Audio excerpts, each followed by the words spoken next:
1. El sacrificio ritual de la esclava. A principios del siglo X, el diplomático árabe Ibn Fadlan fue testigo de uno de los asesinatos rituales más metódicos jamás registrados. Mientras viajaba por el río Volga, se encontró con el pueblo Rus, comerciantes vikingos, conocidos por sus elaborados ritos funerarios. Cuando moría un caudillo, las preparaciones no se limitaban a su entierro, sino que incluían a quienes lo acompañarían en la otra vida. Una esclava se ofreció voluntaria para morir con su amo. Durante 6 días vivió en un estado intermedio entre la vida y la muerte. Cantaba y bebía alcohol todos los días, participando en las celebraciones, mientras era plenamente consciente de su final inminente. Los testigos la describieron como aparentemente alegre, aunque Ibn Fadlan notó que temblaba cuando la llevaron al barco que se convertiría en su pira funeraria. El 7º día la vistieron con ropas finas y la adornaron con joyas. El ritual se intensificó. La llevaron a un armazón de madera junto al cadáver de su amo. 6 hombres entraron en la tienda y se turnaron para violarla, mientras otros le sujetaban los brazos y las piernas. La muchacha gritó mientras los hombres la ultrajaban. Entonces llegó el momento más brutal.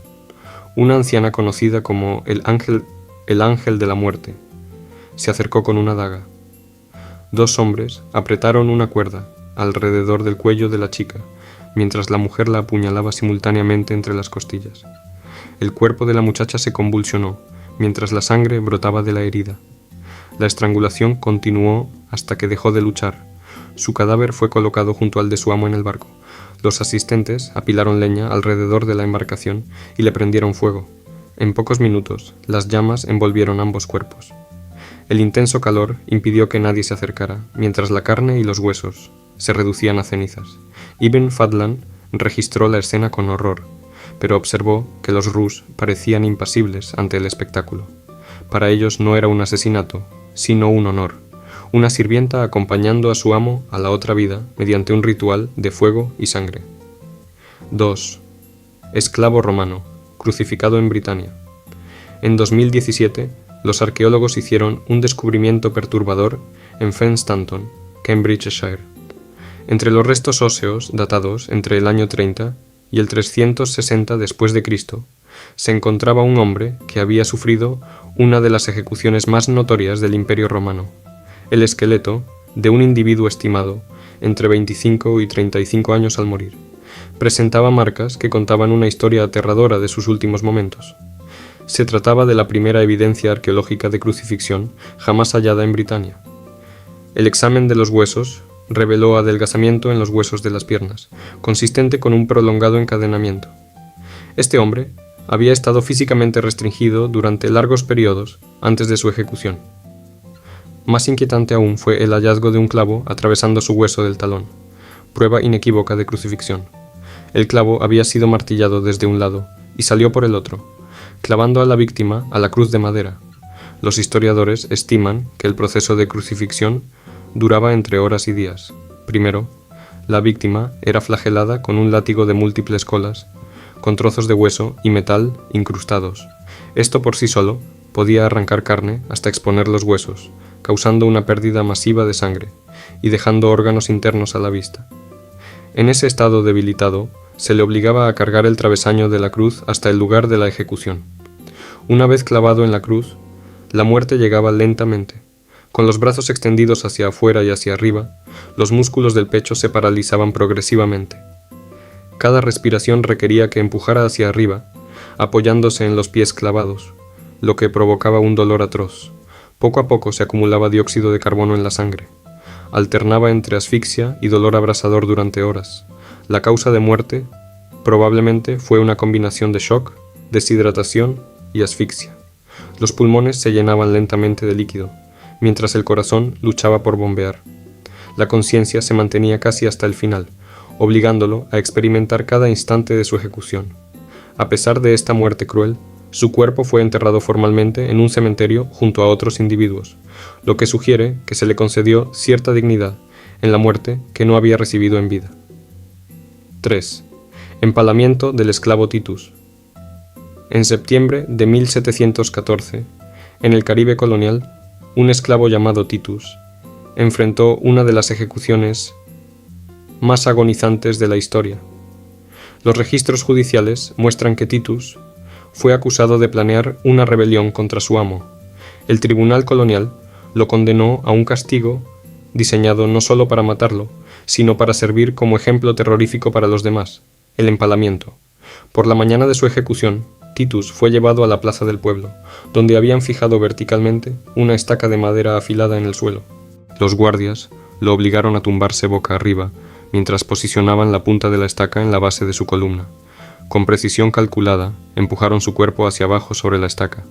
La madera penetró en su cuerpo, abriéndose paso a través de los órganos internos. La habilidad del verdugo fue horrenda pero deliberada. Guiaron la estaca cuidadosamente para evitar perforar órganos vitales que causaran una muerte inmediata.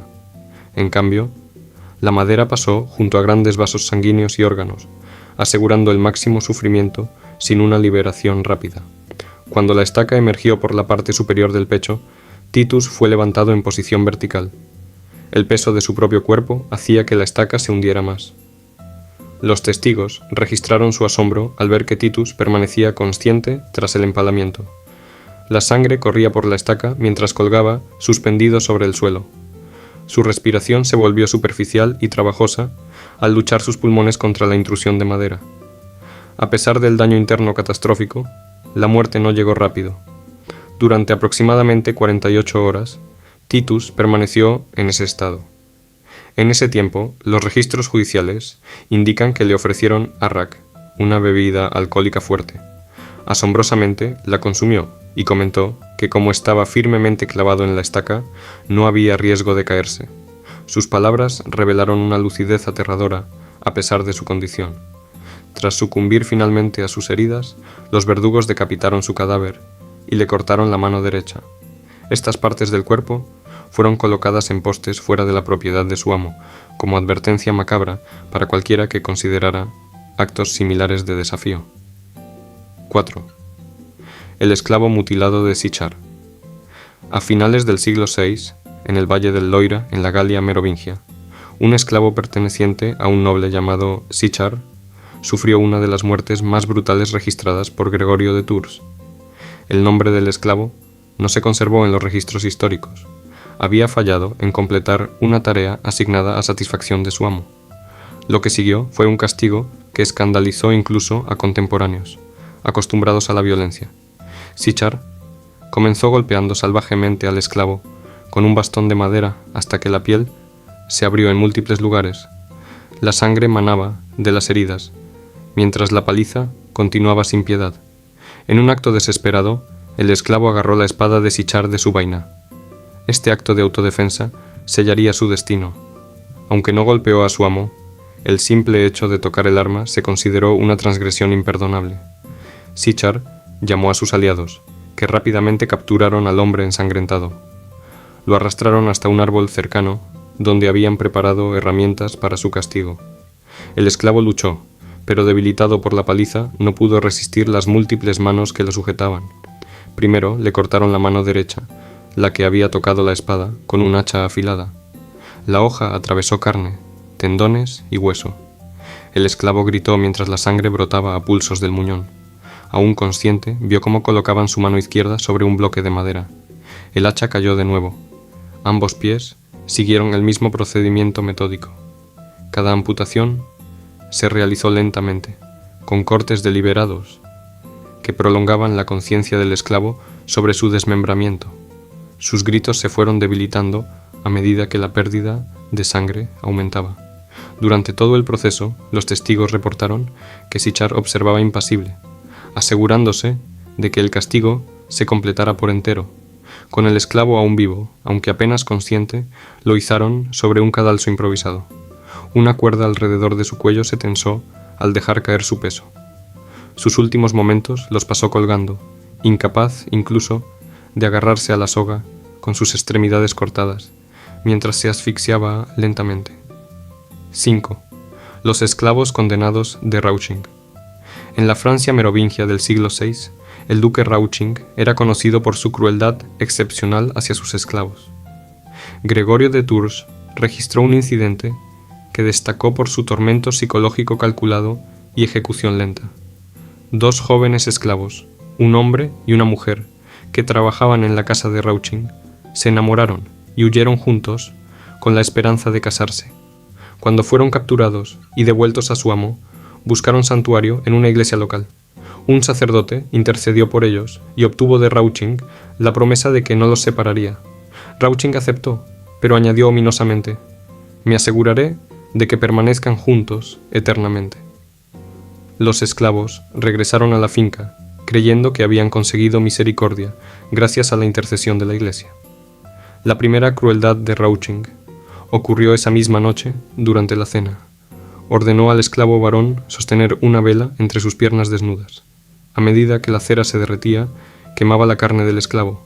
Cuando el dolor se volvió insoportable y el esclavo intentó moverse, Rauching amenazó con ejecutarlo de inmediato. El esclavo permaneció inmóvil mientras su piel se ampollaba y carbonizaba.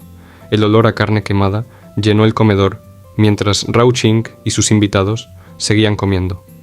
A la mañana siguiente, Rauching ordenó preparar un ataúd. Los 2 esclavos observaron con horror creciente cómo los sirvientes cavaban una fosa de 2 metros de profundidad. Rauching entonces hizo capturar a la pareja. Lucharon mientras los guardias los forzaban a entrar juntos en la caja de madera. La mujer gritó al comprender la verdadera intención detrás de la promesa de no separarlos. Una vez dentro, Rauching ordenó clavar la tapa. Los gritos ahogados de la pareja se oían desde el interior mientras bajaban el ataúd a la fosa. «Ahora permaneceréis unidos para siempre», anunció Rauching, mientras los sirvientes comenzaban a echar tierra sobre el ataúd. Los gritos se fueron apagando a medida que la tierra se acumulaba encima. Dentro del ataúd enterrado, el aire se agotó rápidamente. La pareja se abrazó en la oscuridad, jadeando mientras el oxígeno disminuía. La muerte llegó lentamente por asfixia. Sus cuerpos fueron encontrados aún abrazados cuando la tumba fue excavada más tarde por insistencia del sacerdote. 6. El compañero decapitado. En un sitio funerario vikingo del siglo X en Stengade, Dinamarca, los arqueólogos descubrieron una tumba con 2 esqueletos. Uno pertenecía a un guerrero de alto estatus, rodeado de armas y valiosos objetos funerarios. El otro era de un joven varón cuyos restos contaban una historia perturbadora. El esqueleto secundario mostraba evidencias de ataduras en muñecas y tobillos. Más revelador era la posición del cráneo, separado del cuerpo y colocado a los pies del entierro principal.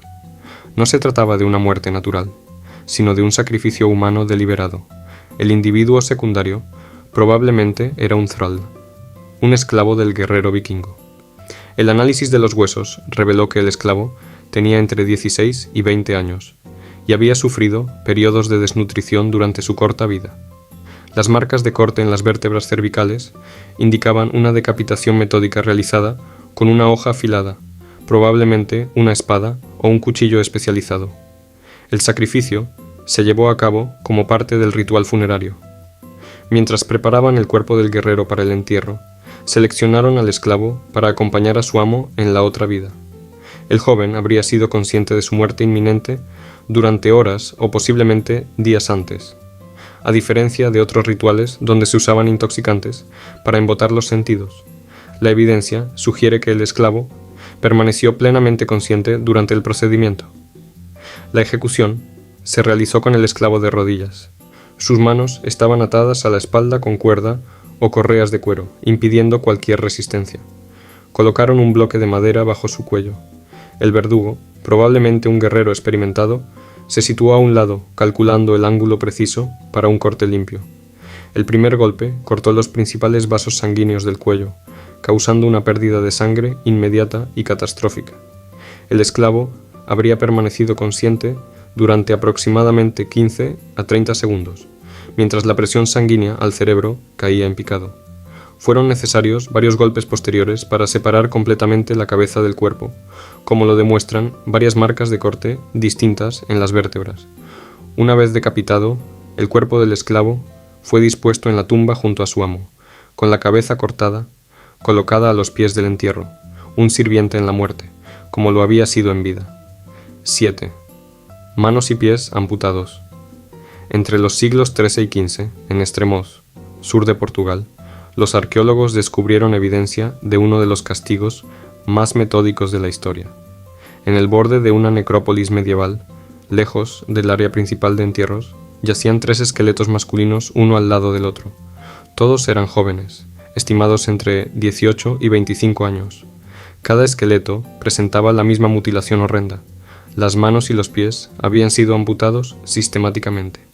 El análisis forense reveló que no se trataba de heridas de batalla ni de mutilaciones post-mortem. Las marcas de corte en los huesos mostraban secciones limpias y deliberadas, realizadas con herramientas afiladas, probablemente hachas o cuchillas. Más inquietante aún fue la evidencia de cicatrización ósea en los sitios de amputación, lo que indicaba que las víctimas vivieron varios días después de la mutilación inicial. Los registros históricos de la época describen este castigo reservado para esclavos que habían intentado escapar varias veces.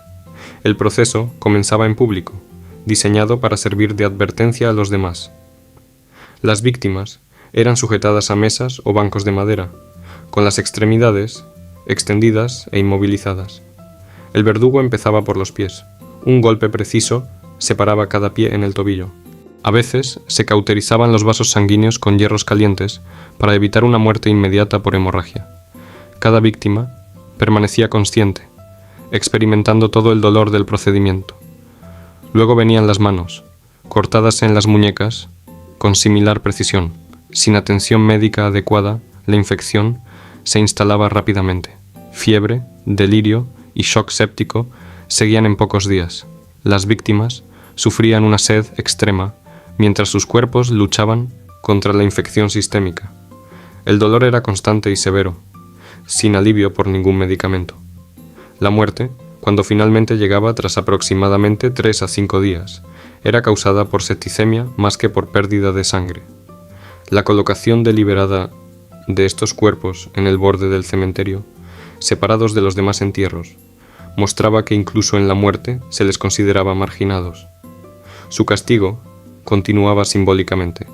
Se les negaba la dignidad de un entierro apropiado entre la comunidad, y se les marcaba con sus mutilaciones como transgresores incluso en la otra vida.